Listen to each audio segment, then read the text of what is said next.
Welcome, everyone. It is January 19th, 2019, and here we are in this wonderful course discussing the women from the gospel, or the women, certainly in the Christian scriptures.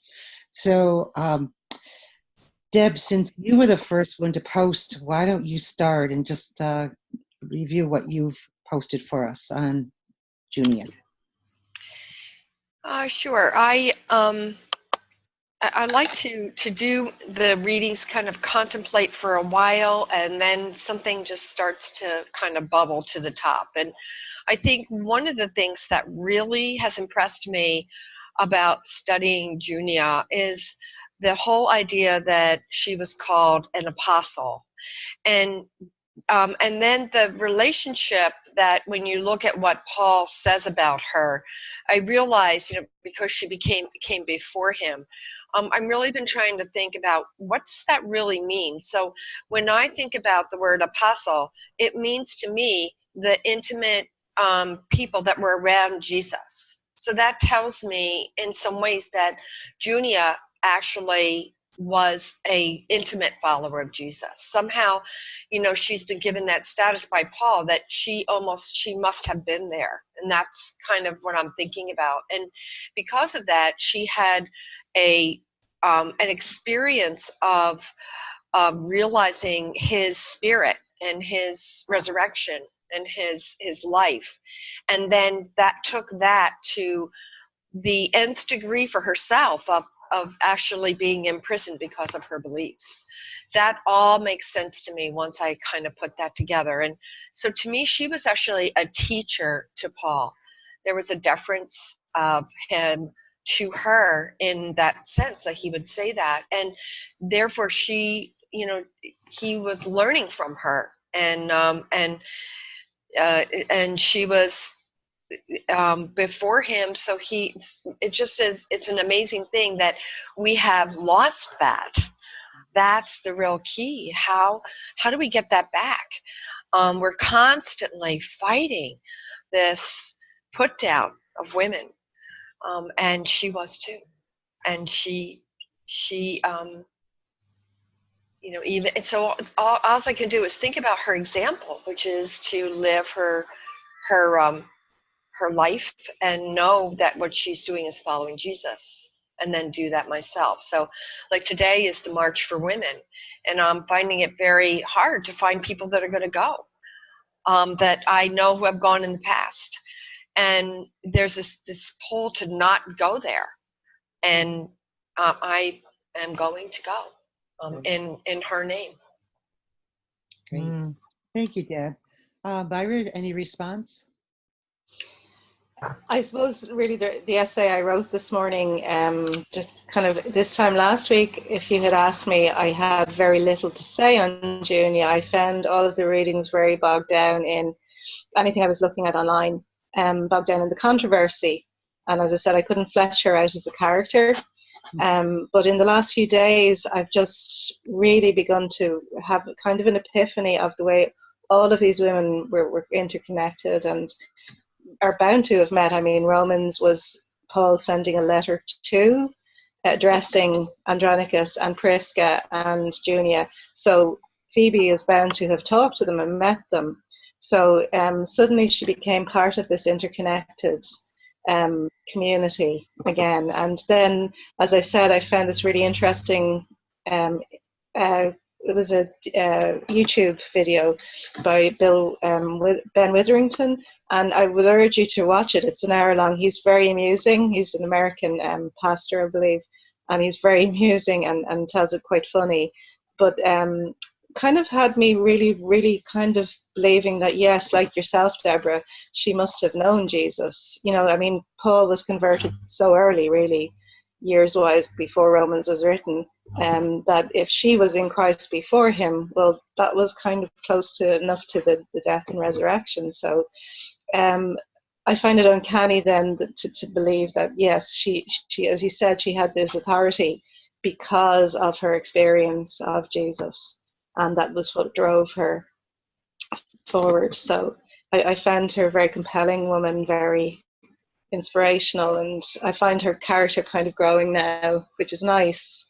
Through the kind of research and reading about it, but I would encourage people to maybe watch that video with an open mind. It is very interesting, also because he negates an awful lot of the bad press that Paul got with regard to the other things he wrote in Corinthians, which made him seem a bit misogynistic himself. But this man is quite good at sort of reasoning perhaps the reasons why he did say certain things, and that was good too from that point of view. Myra, would you send me the link and I'll post it on the... I will indeed. Yeah, that would be helpful. Thank you. Indeed, I'll look it up. Sorry, I didn't have time to do it already, but I will do it. It's okay. And Julie, why don't you weigh in on your on what you wrote? Well, I had read about Junia quite a while ago, and she'd been, in the back of my mind, and then rereading it and reading some additional things last night.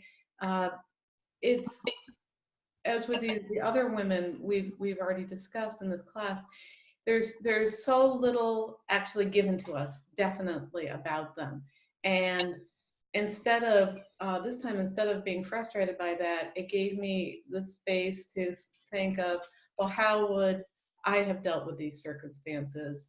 What would being imprisoned have meant for me? Would that leave me braver or more cautious? Would I have been able to keep my own spirits up and encourage Paul and Andronicus and that type of things? To really look at it as if she was a person I could actually know.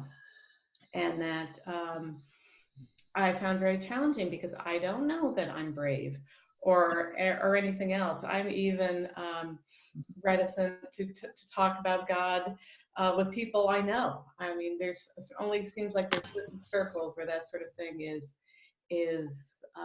encouraged or allowed. It's certainly not in the workplace when you work for the state, but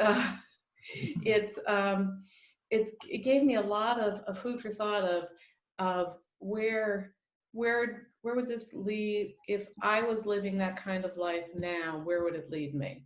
Would it, as Deb was talking about, would lead me to a march? Would it lead? Where would I go with that? Literally, where would I go with that?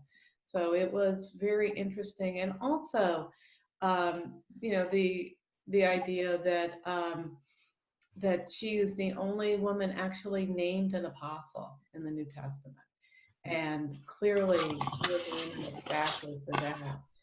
And I also found myself smiling, trying to imagine her, because they knew Paul before, or at least they were in Christ before.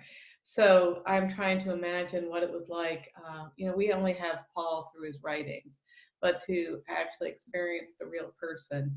And so do you encourage them to go on all these trips and spread the word that way? After you've all been in prison, do you say, maybe you want to tone it down a little bit? How do you do that? Or do you take that whole imprisonment as a sign of, wow, what we believe is so powerful that it frightens people, and go from there of, okay, this is clearly, we're onto something, that our God is not terrifying to us, but apparently terrifying to others.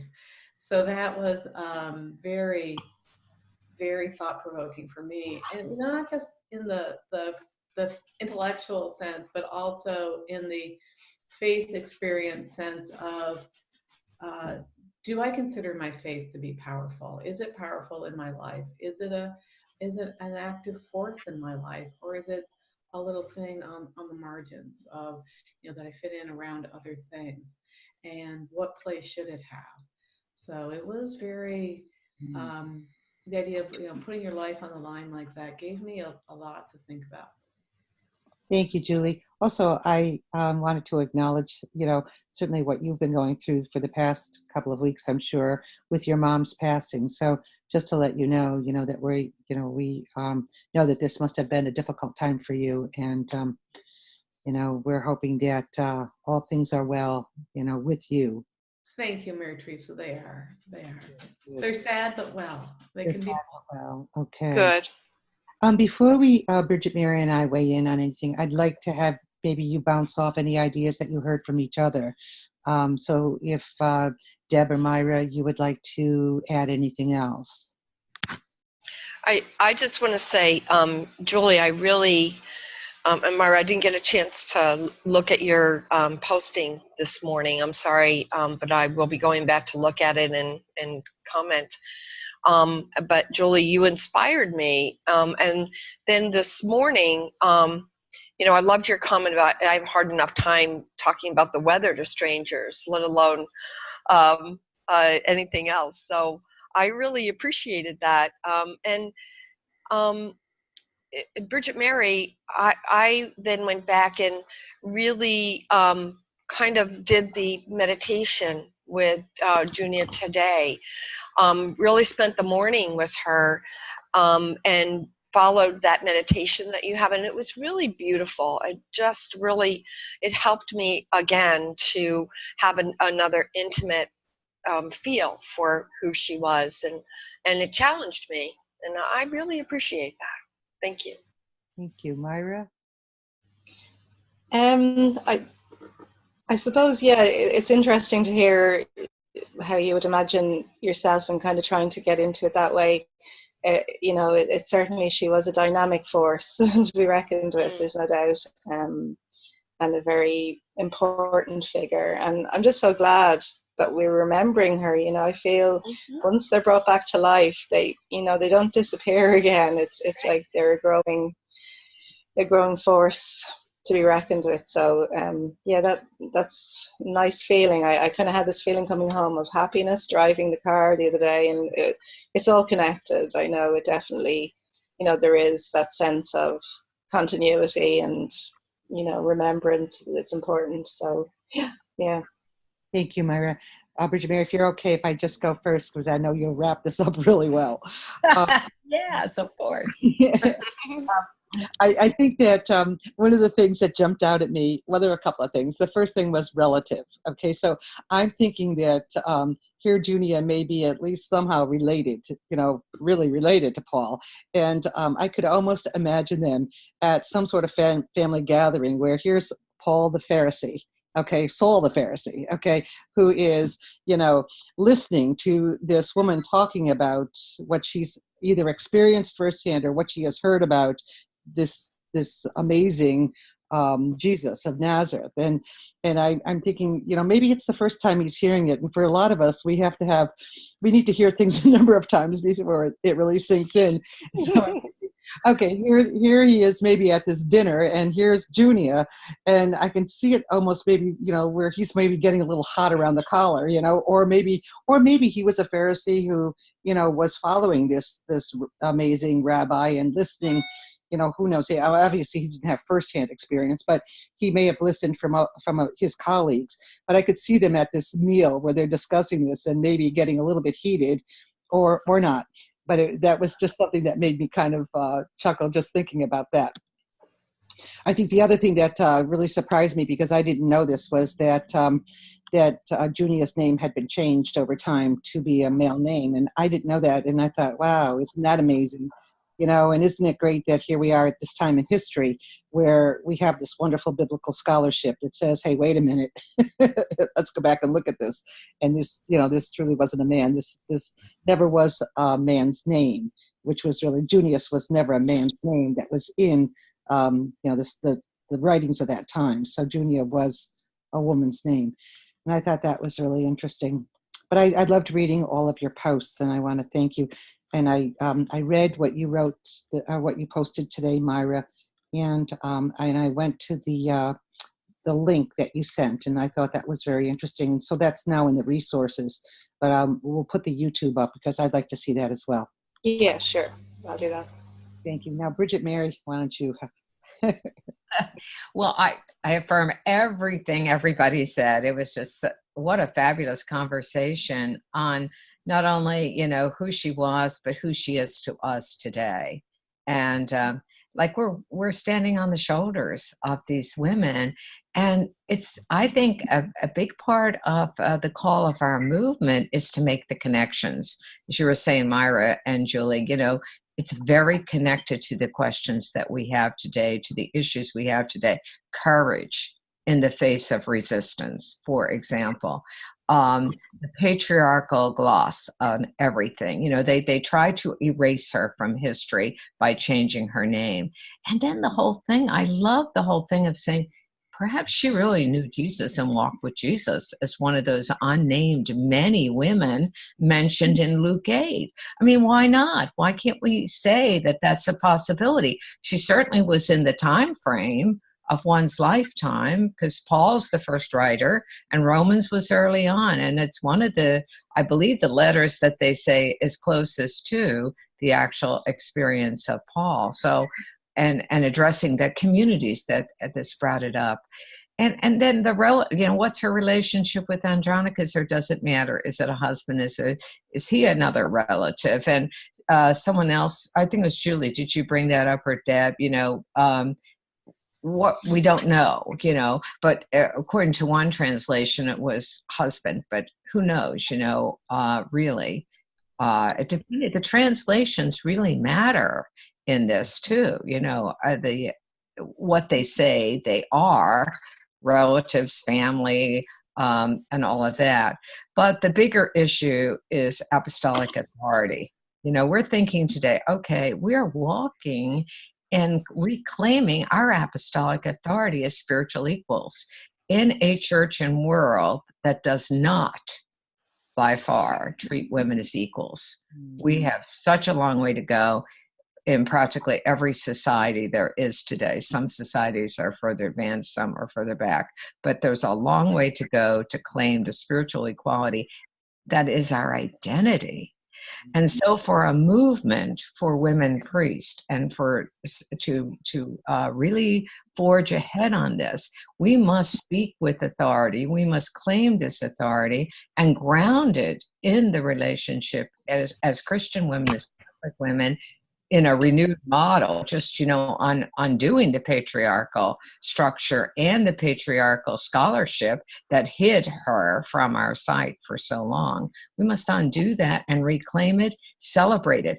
Another resource I want to point out is Miriam Teresa Winter. Maybe she's in our Google Drive. Miriam Teresa Winter did 3 fabulous books. Women in the Hebrew Scriptures, Women in the Christian Scripture, and Women in the New Testament. And she did a whole prayer development where you could actually even write a liturgy from what she has developed and evolved, and the new resources, my own book and many other resources on reclaiming these women. That would be a wonderful thing to do, because really, there's such a lack of knowledge. And there's such a lack of experience of walking with these women as companions on the journey. So I think really making those connections for us is extremely important, because who else is called to do this? We are one of the groups and one of the important church leaders for the 21st century, saying we're reclaiming these voices that have been lost to history, because we're walking in their footsteps. We are a new model of what this means today. We're filled with faith and life. We have issues of courage and strength, but we are in solidarity with the justice and with the spirituality of being one with the divine and reclaiming Jesus, the importance of Jesus' life and mission of the kingdom of all embracing love and justice for all. I think it's like, a fresh breath of air and a standing with one hand solidly in a tradition that is empowering, because she was empowering. And I think we can bring her out of the shadows and really, make the connections in preaching and celebration of liturgies, and in going forward with our justice work and making the connections that all justice causes are interconnected. It's all related. It's all part of a bigger picture. So I'm very excited that we're doing this. Thank you, I Bridget. love your comments. They've been fabulous. Well, yeah, let's go around again. So, Julie? Well, first I want to ask Bridget Mary, you mentioned 3 books by Mary Teresa Winter, Women in the Hebrew Scriptures, Women in the Christian Scriptures. It's called Woman Word. Mm-hmm. Woman Word, Woman Wisdom. Woman And Wisdom. yeah, Woman Word, Woman Wisdom, and I forget the other one. But if you Google that, Okay. they will come up. Oh my gosh, the one in the New Testament. If you're going to get one Mm-hmm. or look at one, get the one in the New Testament. Is that Woman Word?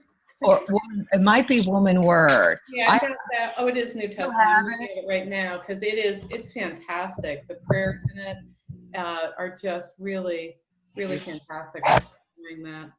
And I also, your prompts in your book, Bridget Mary, the one that really stuck in my mind for weeks was, you're in prison with Andronicus and Paul. What words would you say to them?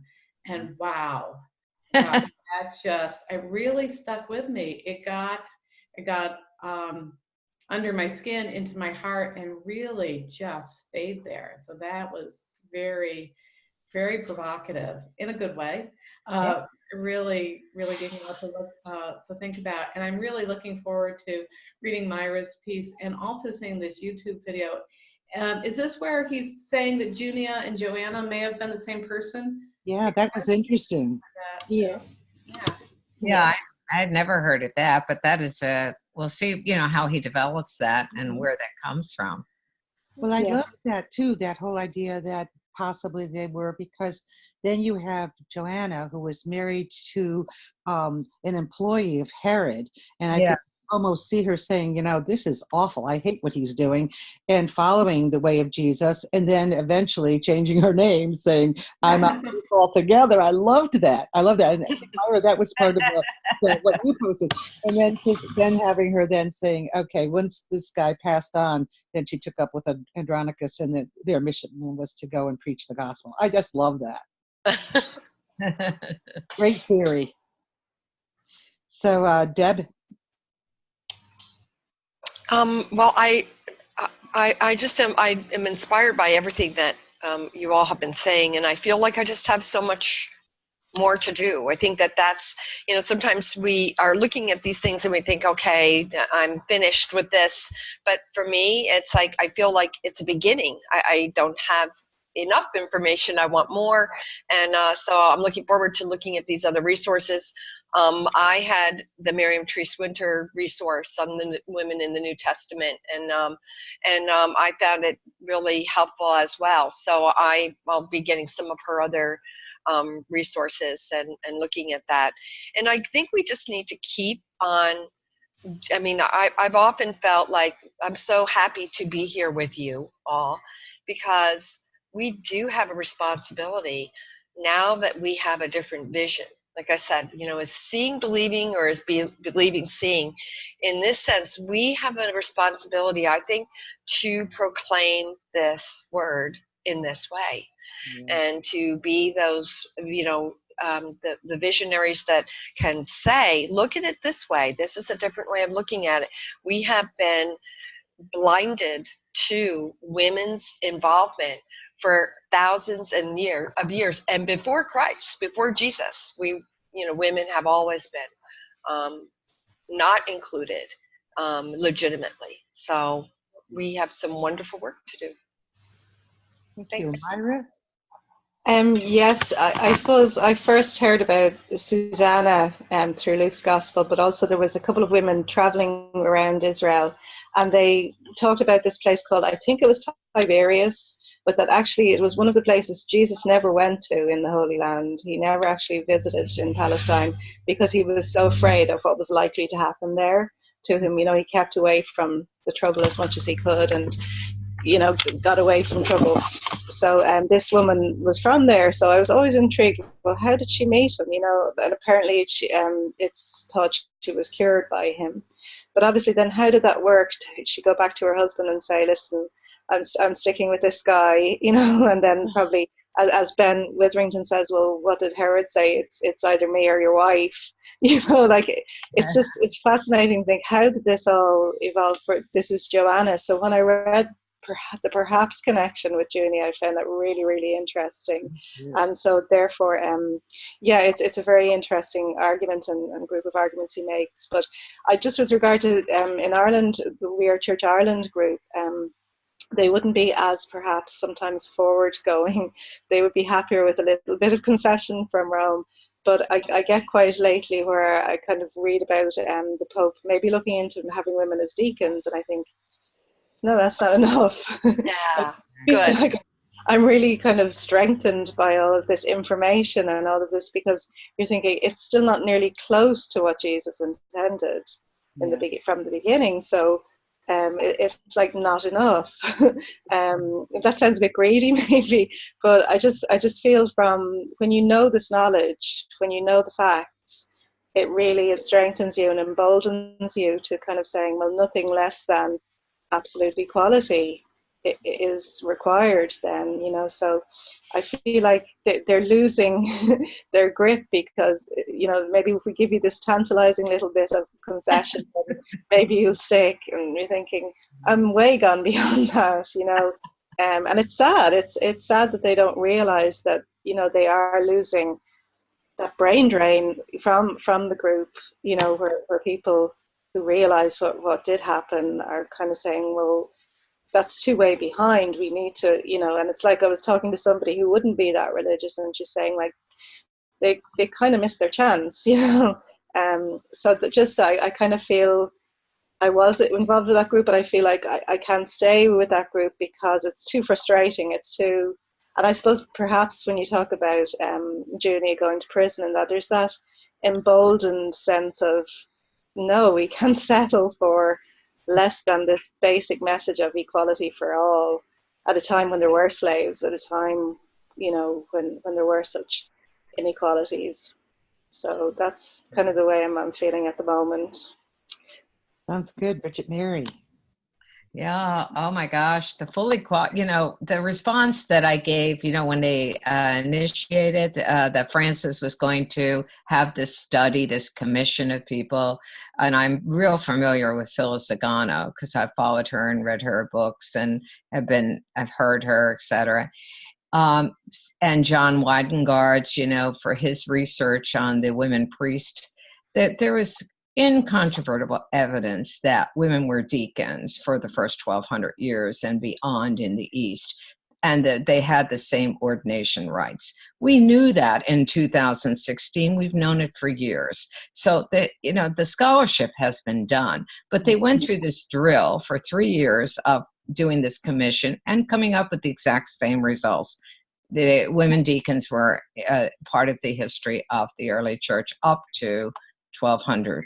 And so now it's on Francis's plate to go forward. If they do it, and I honestly think they may do it, because there's a convergence of stuff happening right now. You have the sex abuse scandal, you have the pastoral ministry call and need of the worldwide church. So it's possible that they're going to go with it. And I also see a hint when this group came back to the United States, they went to Fordham. Yeah. Jesuit. I mean, that's sending a signal. Did you see that? Yes, I did. Yep. That's a signal that they're on the road to educating the American public, at least in the United States, and I'm sure this is going to be throughout the world because we're all interconnected today, that, yeah, there were women deacons, and why not? You know, it's up to Francis now to move on this. But our cry, and for the movement's sake, yeah, it's a first step towards the full equality of women in the church and the world. And there is nothing that will hold us back from continuing our charism of being called to lead in the new model of egalitarian ministry. And that's a whole other conversation to the call forth of the gifts of the entire community and what that means in a renewed theology and a renewed ministry, where these gifts are all honored and in partnership on the ground in ecclesial communities. So our model is a new model. And it's change and transformation on all these levels. So the bottom line is exactly, Myra, the full equality of women in the church and in society is the call of the Spirit in the 21st century and beyond. And we are going to continue to lead the way in our ecclesial communities. We see that, if they do this, they embrace a first baby step towards a tradition that the church had for 1,200 years. And that's what's going to happen.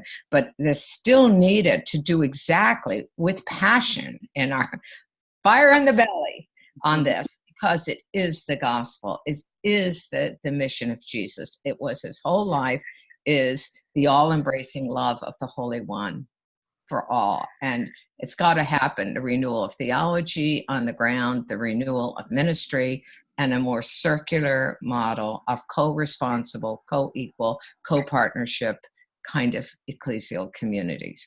So I'm really excited. What a time we live in, This is really great. Absolutely. Here's the responsibility, though. I was out with several women who were part of my community at St. Vincent's, and someone asked me how we're doing at the upper room, and then someone made a comment and said, "Oh, I know they have to do something. They have to do something." And I brought up that they were going to be at Fordham. I said, "Obviously, this is an issue that is going to be looked at." And someone mentioned about whether deacons was enough, and I said, I don't think being women deacons is enough. That is not really what we need. That we need equality, and everybody was quiet. So can I just ask you? Sorry, can I just ask you what Fordham is, because I haven't heard of that before? It's Fordham University. Bringing this discussion. It's actually being advertised under the National Catholic Reporter, NCR, as something to go to. It's like a forum that they're going to be doing, and so it's kind of a big deal that it's being advertised that way. That there's a forum and a discussion on women deacons. Sure. Right. And my colleagues knew about it, and have been looking at it. But I think that the real challenge is that we need to continually stand up and proclaim this equality, because people are just not there yet, and they are afraid. It seemed that seemed to be what was going on, and I don't think that they have a concept of what it means to really be a priest. I said something to someone else this past weekend. Yes, a woman said, "Oh, I would love to see women priests," and there were 5 of us sitting around, and I said, "I am a woman priest," and everybody just got quiet.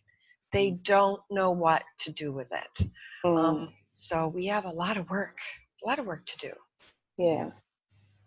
And that goes, Deb, to Junia, claiming our apostolic authority. We need to stand up and say, yes, this is what Jesus was about. His life and mission was that kingdom, the oneness of the community in love, and especially on the margins, in the all-embracing love of the holy in everyone. And everyone was included in that. And this is the journey of women in the Gospels. They were the ones who were faithful to the end in every story. And it's a primary story that the women led the way. How many homilies have you heard about women leading the way in the Gospels?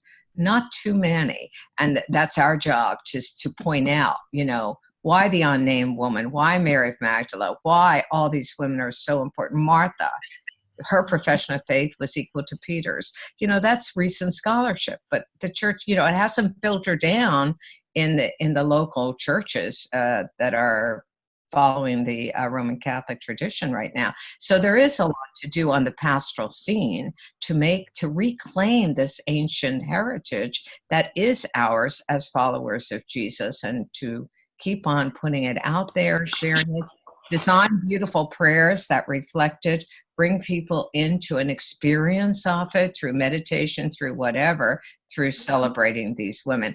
In the United States, especially, Future Church has done an outstanding job in the last, 10, 15 years of celebrating Mary of Magdala every year on her feast day. They send resources out.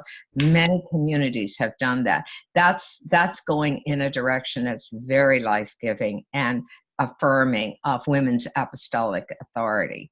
And so we need to claim what is ours as spiritual equals. So we have it, and we're going to share it in love and in justice seeking and personal and justice transformation in our church and world. So it's very, very exciting. One of the things I was thinking as you were speaking too is that I think that there are many people in the pews who very much want to have women priests, but they're so reliant on it being something that's sanctioned by the church. And so, our grassroots movement is so important because they're not going to hear it from the church. The church is not going to say anything about it. As a matter of fact, many of them have been silenced about even talking about it. So it's really important that in small groups like you're in, Deb, and and in any ways that we can put that word out there. I think that we need to do it, and I think we need to be the voice for all of the women who want to rise up and be a part of, and to be equal members within the church. I think that's our mission. Yes. Amen. So, unless someone has anything else to say, we'll look at our calendars and agree on a date for next month. Can we do that now? Julie, I'm not sure if you heard what we were thinking of concentrating on for this next month. Mary Teresa, do you want to share that real quick? I did recap that for us when she got on. Oh, okay. A woman who anoints the head of Jesus, Martha and Mary. That's correct. Yes. Okay, good. Thank you. So I was looking at a month from now is February 16th. So I wasn't sure if that was a good Saturday for everyone. I think it is. Can you hold on 1 second? I need to grab my calendar to make sure. Sure. It should be fine for me. Yes, it should be fine. Yeah, that's okay for me. Thank you. Bridget, Mary? Yeah, that's fine. Okay. So that's the 16th at 11 o'clock a.m. If Julie confirms, we're good to go. These are just wonderful discussions. It's just very energizing to be in this forum with all of you. I love it. Yeah. Great. I generally try and find something or on the computer after I find I'm just kind of so psyched up. But I will go. Well, if you find anything else, Myra, send it on because these are wonderful messages. That's great. We love it. Thank you. When you mentioned Miriam Treese Winter, that piece from her book on these women is in our resource section. So I did copy it out a while ago. So it is there. So you can go back and look at the resources. And I just created a folder this morning called Junia. So in that I put what you sent, Myra, and we'll also put the link then to the YouTube as well as post it on here. So that's great. So Julie, does that work for you? Yes, it does. Same time? Yeah, so that would be February 16th at 11 o'clock a.m. And we'll be discussing the woman who anointed Jesus' head and Martha and Mary. And of course, we have St. Bridget's Day coming up. Bridget Mary. Yeah, I love that. Yeah. And I know I was at Tony McCarthy's last week, and they were handing out information. There was a special place. You've probably been in Kildare. Yes. Place, and they're having some special get together there to celebrate because she is I think she's kind of becoming more important in Irish.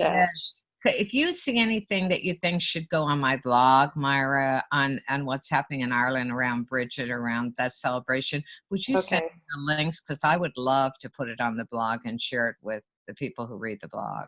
Okay, sure. Yeah.